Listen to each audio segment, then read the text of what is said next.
All right, today we're going to be taking a look at a very interesting watch from Seagull based out of China. This is a watch that looks a lot like a chronograph watch from a much more expensive brand, but it is not a chronograph watch, but it's also a fully functional watch. This is actually a multifunction watch that displays the day and the date in subdials, and it's also got one other pretty cool trick up its sleeve, which I'll tell you about in just a second. Let's take a look at it first.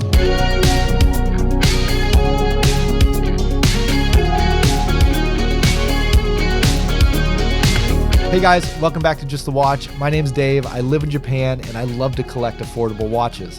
And today we're going to be taking a look at a watch not from Japan, but from just across the pond. I don't know what they say here, but over in China from Seagull Watch Manufacturers, which is China's premier watch manufacturer. They have a long history in China and they make some pretty interesting watches. And this is actually part 2 of a review that I did. I reviewed another watch from them that was basically the same watch with a different skin, to use video game terminology. Same movement, same functionality, totally different look. The previous one that I looked at was more of a military look. This one's more of kind of like a dress watch. There's some things that I like more about this one, some things I like more about the last one. So check out that video too if you're interested. But with that out of the way, let's jump in and see what Seagull sent over this time. For less than $200, Seagull is giving you a very classic looking watch. You're getting an automatic movement from Seagull that actually has some interesting complications on it. They've also incorporated a bi-directional inner rotating dual time bezel. So you get the added functionality of being able to track a second time zone. You get a sapphire crystal and an interesting dial finish as well. And while at first glance, this watch may appear to be a chronograph, it is not. It is a multifunction watch. So the 2 subdials on the watch, those are functional subdials, but they're going to be telling you the day and date, not tracking a chronograph timer. And the pushers on the side of the case, one of them is going to be used for operating that dual time inner rotating bezel, and the bottom one is going to be used for setting the date. On the opposite side of the case, there's a hidden pusher that you can use to set the day of the week. Now, at first, I thought this might be an original design or just, kind of a classic looking watch.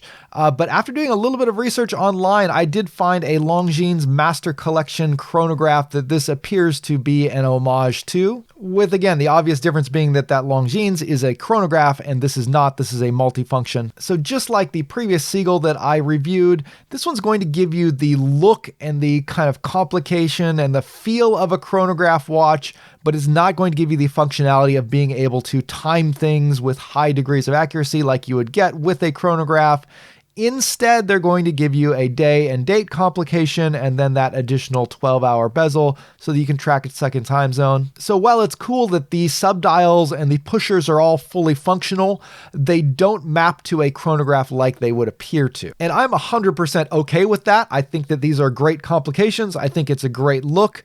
Just make sure that you're not expecting to get a chronograph function and getting this watch, because that's not what you're going to get here. Size-wise, this watch is on the average to large size. You're getting a 42 millimeter case diameter and somewhat long 51 millimeter lug to lug. This wears just fine on my 7.5 inch wrist, but if you have smaller wrists, it may be a little bit of a larger watch to pull off. The watch also does have a pretty good heft to it, coming in at 93 grams on the leather strap. So very solid feeling watch that might be a little bit top heavy, but the strap is of pretty decent quality, significantly better than the strap on the last Seagull watch that I reviewed. It's a nice, thick, genuine leather strap with kind of a rougher vintage style to the texture of it. It's a nice look on this style of watch, but if you do want to swap it out, you've got 20 millimeter lugs, so it's pretty easy to swap over to anything that you want. Case finishing on the watch is completely polished, so kind of boring looking there. You're also not going to get any sort of bevels or embellishments on the case design. It's a very simple case design, very simple finishing. Doesn't look bad, but nothing special. But overall, at this $189 price point, I think it's pretty good for what you're paying. The major problem that I have with this specific colorway is that the handset is very difficult to read on that brown dial. And because of that, if I were interested in this watch, I would definitely be leaning towards the white dial with the blue hands. I think that's going to give you a lot more contrast than this one. In a lot of lighting situations, the hands are almost completely invisible. I almost feel like they actually have a little bit of a brown tone to the metallic coating here so that they actually blend in more with the dial unless you get a pretty good direct reflection of light on them. Then they will pop out and you can see them.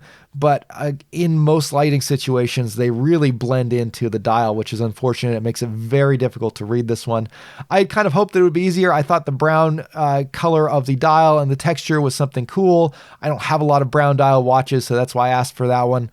But again, I would definitely lean towards getting the white dial with the blue hands. I think you'll have a much easier time reading it. Now, thankfully, the 12-hour inner rotating bezel, even though it is kind of slim, is actually pretty legible. So that's nice there. That's definitely a step up and improvement over the legibility on the previous Seagull watch that I reviewed. I really like that you're getting the 12-hour Arabics on the dial and then the 12-hour Arabics on the bezel as well. I think that makes it very easy to track a second time zone. And if this colorway had more legibility on the dial, I think I would have a pretty fun time with this particular watch because of that functionality. Finally, the printing on the dial itself, I think looks pretty good. That high contrast white has a nice thickness to it and it stands out well. But the printing on the inner rotating bezel does look a little bit thin and cheap, but that's about in line with what you should expect for a watch in this price range. As far as the movement inside here, no surprise, this is a movement from Seagull, since this is a Seagull manufactured watch. Seagull manufactures a lot of movements at all different levels of quality. This one appears to be a pretty decent quality movement.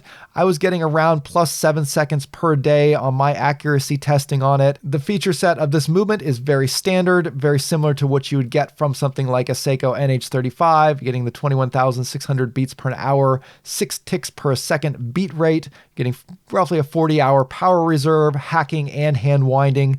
The big additional features here is that you're getting that day-date subdial configuration on this one instead of a standard date wheel. And one thing that I do really appreciate about Seagull is that they tend to do a much better job of finishing their entry-level movements.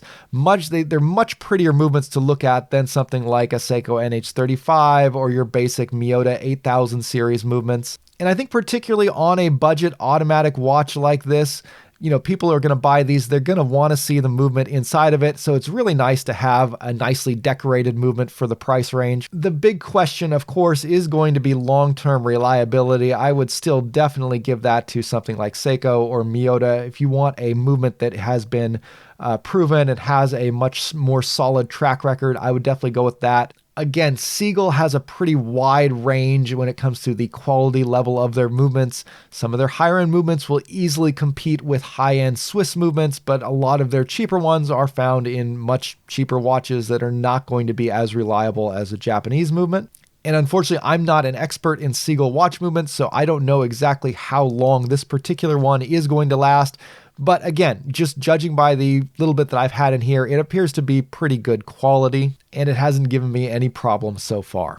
Overall, other than the legibility problems of this particular colorway of the brown dial version, I think this is a pretty cool watch for under $200. It's different. You get a interesting movement. You get an interesting set of features here. And I think Seagull is one of the most interesting brands that are out there on AliExpress. There's no other Chinese brands in this price range that can compete with them in terms of heritage and history. They have a very long track record of making movements in China. They're definitely China's premier watch and movement manufacturer. That heritage is going to come at a little bit of a premium. A lot of these newer brands like San Martin are going to beat Seagull out when it comes to just price for the specs. However, even despite that, you're going to have a pretty hard time finding a better spec'd watch for less money outside of China than these watches from Seagull. So while they may not be the cheapest automatic Chinese watches that you can get, they're definitely going to be undercutting most Japanese watch brands, most Swiss watch brands. So I think there's a lot of value on offer. All right, that's going to wrap it up for our video today. Thank you guys so much for watching. Definitely drop me a comment down below. Let me know what you think of this particular watch. And if you have any firsthand experience with this particular movement from Seagull, I'm definitely interested to hear that,